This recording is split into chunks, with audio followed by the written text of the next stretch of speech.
Hello, you're watching Late Edition and I'm Preeti. Herbert Hoover had said, "Freedom is the open window through which pours the sunlight of human spirit and human dignity." However, little did he realize that this freedom will take course of violence and intolerance. Last week, the nation saw violent clashes outside Delhi University's Ramjas College between activists of two students' group during a march against suspension of an event a day earlier. Protests from both the sides against the violence at Ramjas campus were reported. ABVP and the left are out on the streets putting across their points of view. In Late Edition today, we talk about the way freedom of expression is questioned and why such intolerance has made its way into the educational institutions. We have with us in the studio today Mr. Sangeet Kumar Ragi, he's an educationist, and Mr. Ashok Tandon, he is senior journalist. Thank you, sir, both of you, for joining us this evening on Late Edition. Mr. Tandon, I would first want you to explain to us, why do we see such times when the freedom of expression itself is being questioned? We've seen this trend emerge earlier also. We saw that happen at JNU, we saw that happen in Hyderabad, and now it is Delhi University. I don't see any reason why we should be saying that the freedom of expression is being questioned. Isn't it? No, freedom of expression is inherent in Indian democracy. Our constitutional makers had made provision of fundamental rights of freedom of speech and expression, and every citizen has a right to make free speech. See, the question arises when violence erupts, then the question arises. So I don't think there is any threat to freedom of speech and expression in this country. The only thing is there are reasonable restrictions. The constitutional makers have given 6 reasonable restrictions, of which in this particular context which we are debating today is the restriction of public order. If any speech made in the name of freedom of expression threatens the public order, then it violates the constitution also. So we have to see the developments in Delhi University in the light of freedom of speech and expression, whether it affects adversely the public order. So I think the real issue today is whether my freedom of speech and expression is going to create a situation where there is threat to law and order, there is a threat to public order in the university. No, what is happening today is a threat to public order. See, it's not a question of freedom of speech and expression. Anybody Further creating a threat to law and order. If my freedom of speech and expression creates an issue of law and order or threatens public order, then naturally it's a serious concern which we should be addressing today, not any threat to freedom of speech and expression. Nobody says, it is nobody's case that the freedom of speech and expression is being threatened. I don't see any threat to freedom of speech and expression because the constitution guarantees this. Anybody who feels that his freedom of speech and expression is being threatened or questioned, he can go to the court. Why fight it on the street? Why do you say we want freedom of speech and expression? Do you have freedom of speech? If you feel somebody is threatening you, trying to throttle you, you have recourse to judicial remedy.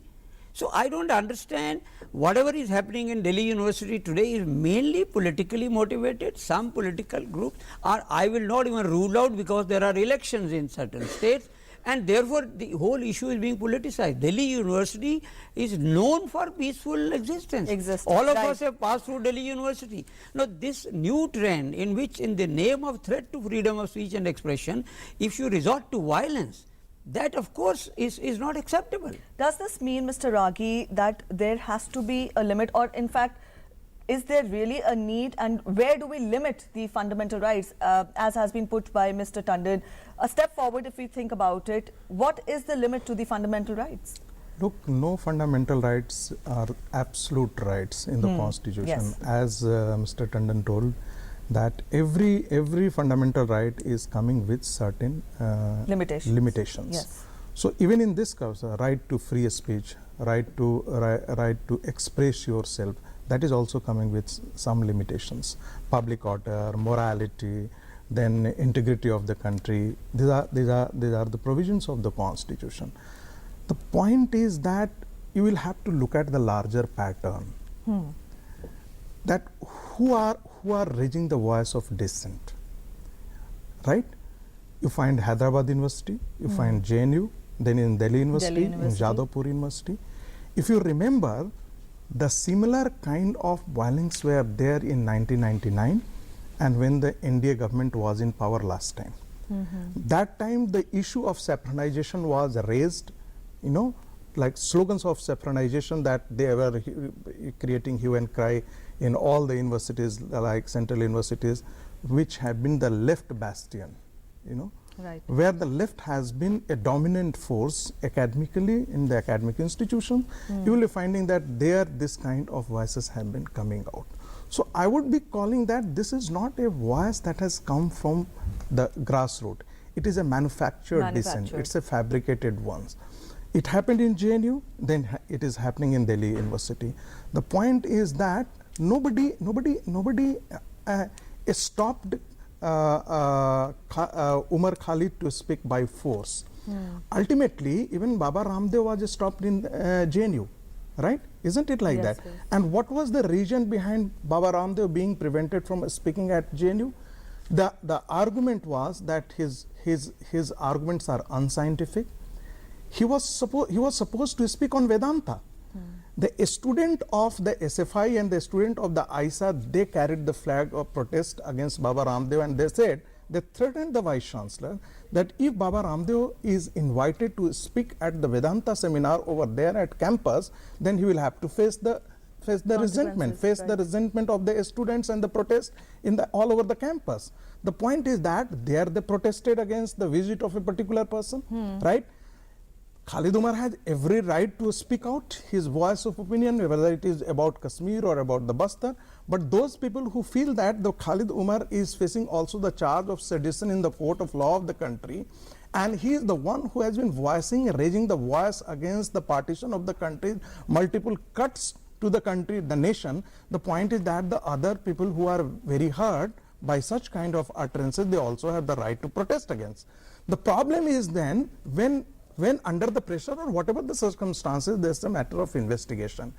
If that is suspended by the authority, why the AVP should be beaten? Why the cadre of the AVP should be manhandled by? They have every right to raise the slogans. The way they have the right to organize such kind of events deliberately. I think that the organizers deliberately created, deliberately wanted to create a kind of a sensation in the college.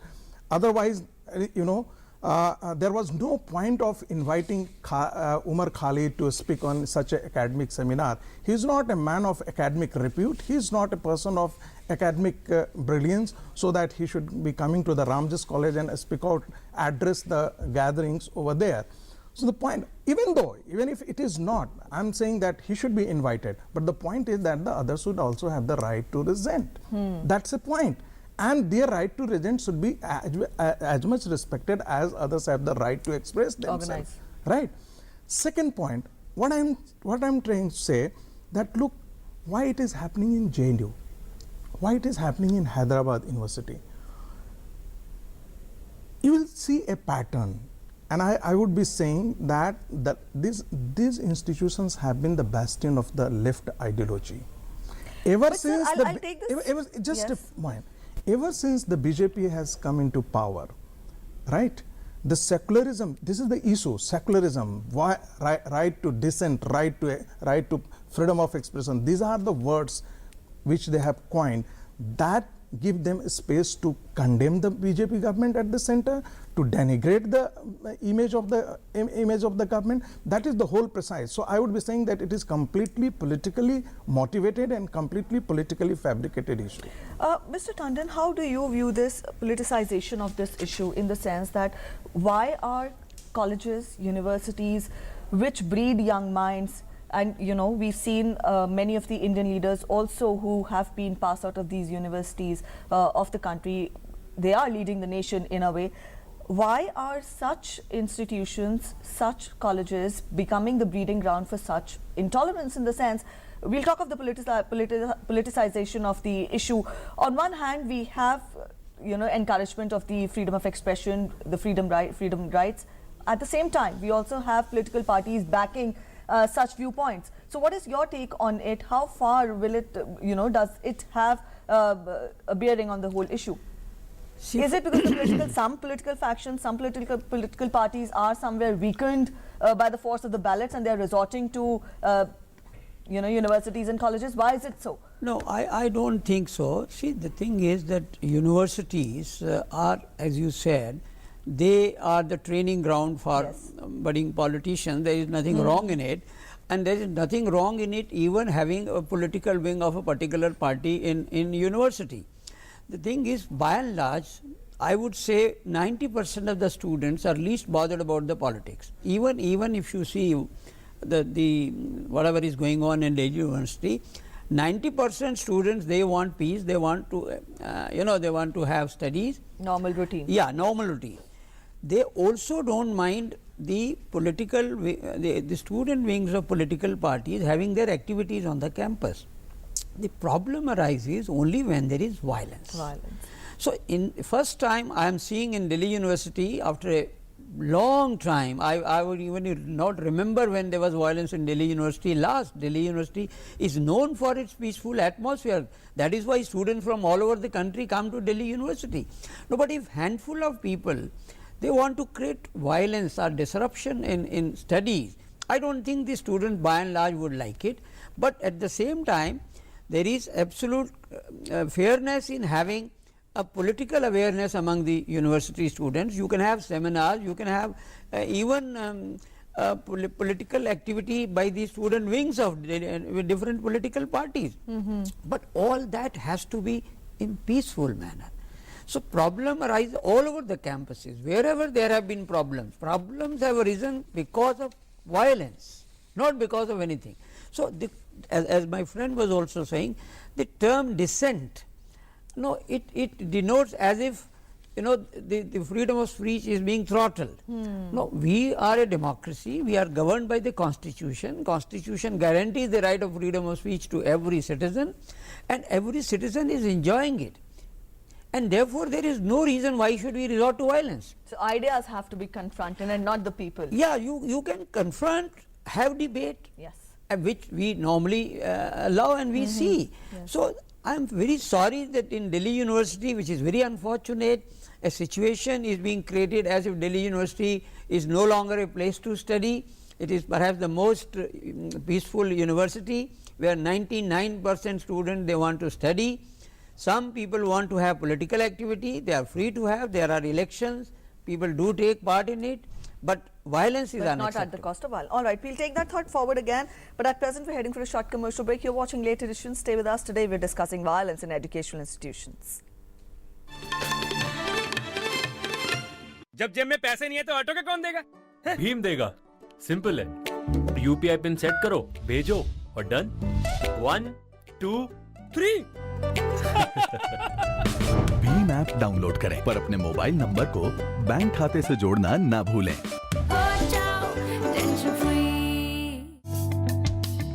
E shopping site पर श्वेता ने देखा एक सुंदर हार। उसका design देखकर हो गई वो बेकरार। झटपट उसने बुक किया और एडवांस में पेमेंट किया।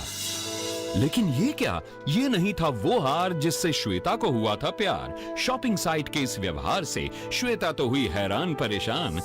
आप भी शॉपिंग साइट से खरीदारी करते समय रहें सावधान। जानें उनके नियमों को, टर्म्स एंड कंडीशंस का रखें ध्यान। जागो ग्राहक जागो।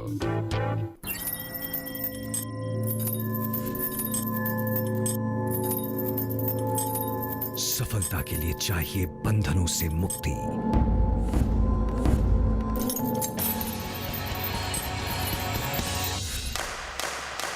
जीएसटी देश भर में उत्पादों के बाधा रहित प्रवाह और व्यापार की सुगमता के लिए। जीएसटी, एक राष्ट्र, एक कर, एक बाजार। अरे सुबह सुबह इतनी जल्दी मचा रखी है? हाँ बाय पापा। आप में से कौन कौन विदेश में हायर स्टडीज के लिए लोन लेना चाहता है? मैडम, इंटरेस्ट कितना होगा? जो भी अल्पसंख्यक स्टूडेंट विदेश में post graduate diploma, masters, MPhil, PhD जैसी हाई स्टडीज के लिए लोन लेना चाहता है, उसके इंटरेस्ट पर सरकार सब्सिडी दे रही है। यानी आपके एजुकेशन लोन का इंटरेस्ट अब सरकार चुकाएगी। मदद हमारी, मंजिल आपकी। Welcome back after the break. You're watching Late Edition.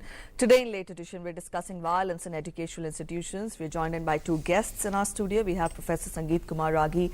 He is an educationalist. Also, we have Mr. Ashok Tandon. He is senior journalist.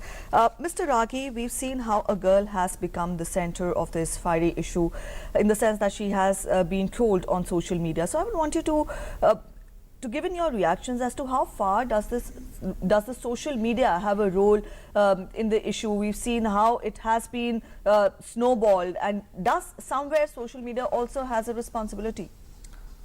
I think that social media has a great responsibility, but it is a two-edged swords, right?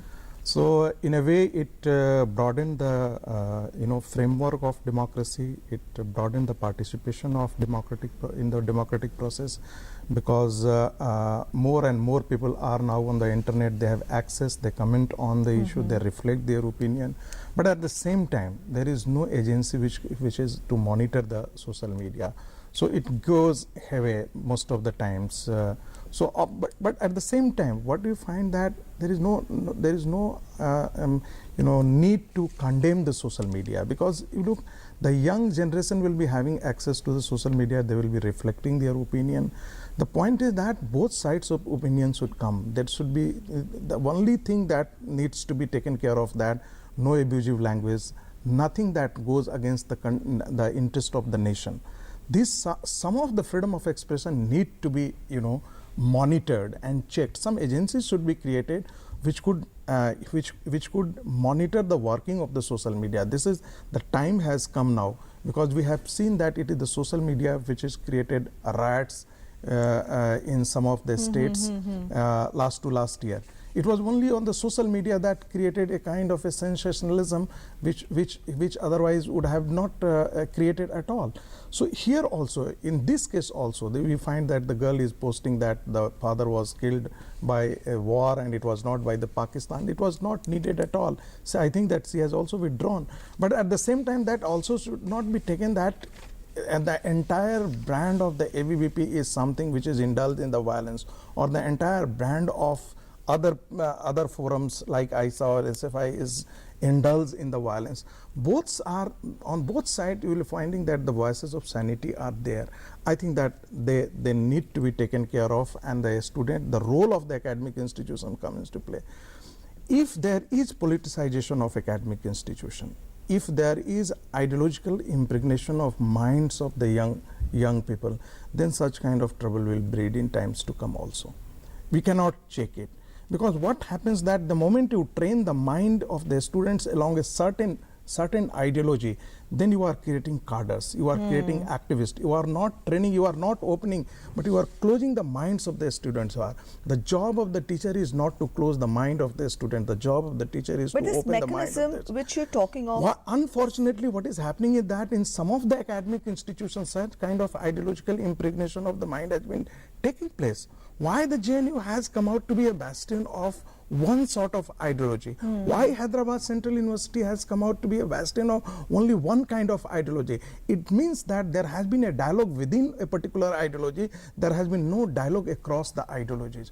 I think that when those ideologies are getting challenged from the other quarters, then they are raising the voice of dissent. They are protesting against. So this crying of fall is coming simply because the ideological hegemony that has been created on certain campuses are being challenged by other quarters. I'll add on to this. I read it in one of the media reports. Umar Khalid, in fact, has said that his talk would have been limited to a limited number of listeners had the concert been allowed. But now it has been snowballed, and this issue has gained media attention as well.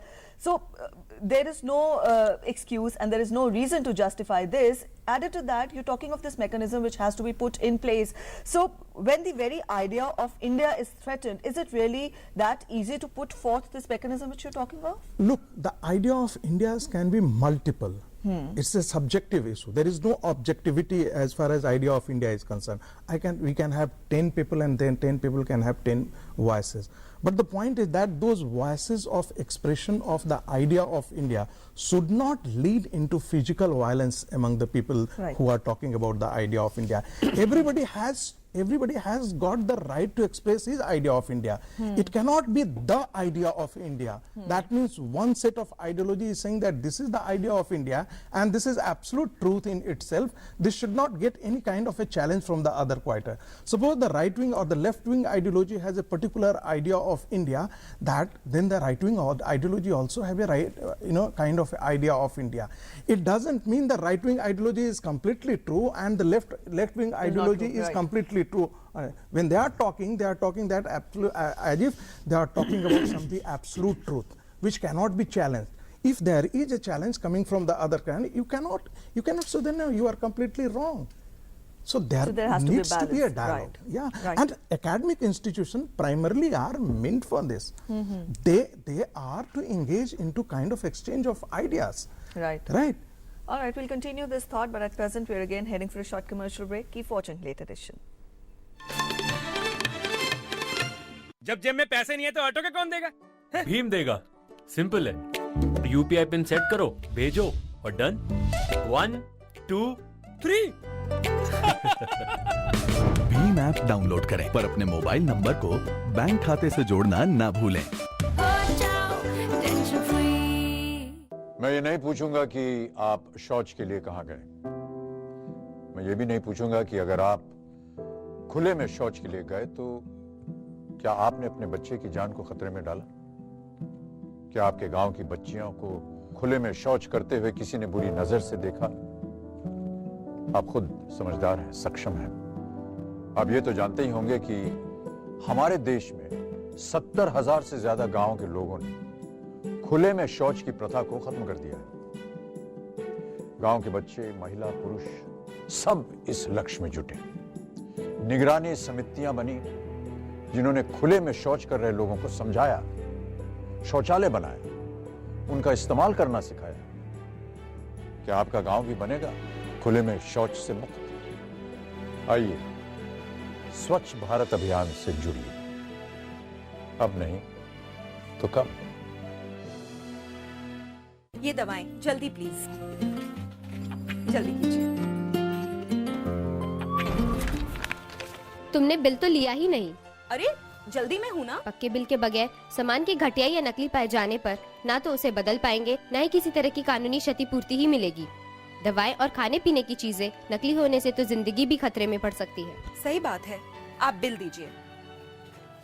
जब भी पैसे दें पक्का bill हाथों हाथ लें। जागो ग्राहक जागो। Welcome back after the break. You're watching Late Edition. Today in Late Edition, we're discussing violence in educational institutions. Mr. Tandon, how far do these incidents, we've seen that happen at JNU, Hyderabad University, and now Delhi University, but we've not seen such incidents come to light when we talk of incident, we've not seen Delhi University, something happen of this sort in Delhi University, but now, how far do these incidents have a bearing on the average Indian mind? It does, certainly, because by and large people are peaceful, they are peace loving, and the student community all over the country also is peace loving. And that is why most of the students are, all the time concerned about their career, their studies. But it's only a handful of people, maybe for political reasons, they try to, create an atmosphere where the university should be seen as a ground for, promoting their ideologies, which is not.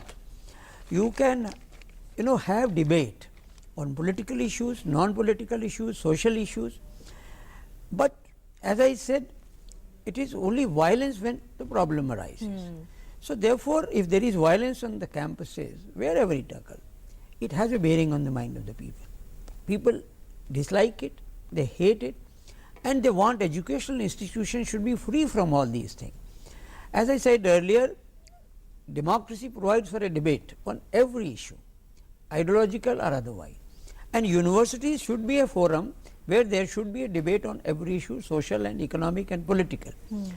But why we are discussing the issue today? Because there is violence in the campus. We would not have been talking about it if there was no violence in the university. Similarly, JNU or Hyderabad, any other university, they are free to have debating societies. There are debating societies, but problem arises when there is violence and the argumentative space for the children to, you know, if such kind of violence do take place in the university campus, then the parents are worried about.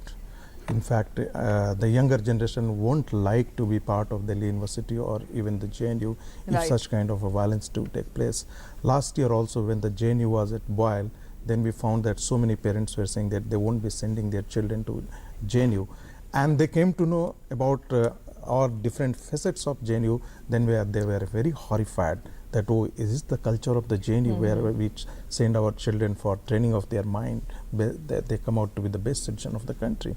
So here also, in case of Delhi University also, I think that there is need to have a peaceful atmosphere, congenial atmosphere where teaching learning could be enhanced. So debate sans violence has to be encouraged. Sure, sure. On that note, thank you so much, both of you, for joining us this evening on Late Edition. So on Late Edition, we were discussing today violence in educational institutions, as both our guests did enforce that in our country there is indeed no threat to the freedom of expression, but freedom of expression is not above unity and integrity of the country. On that note, we'll end Late Edition here. Thanks for watching. Bye-bye.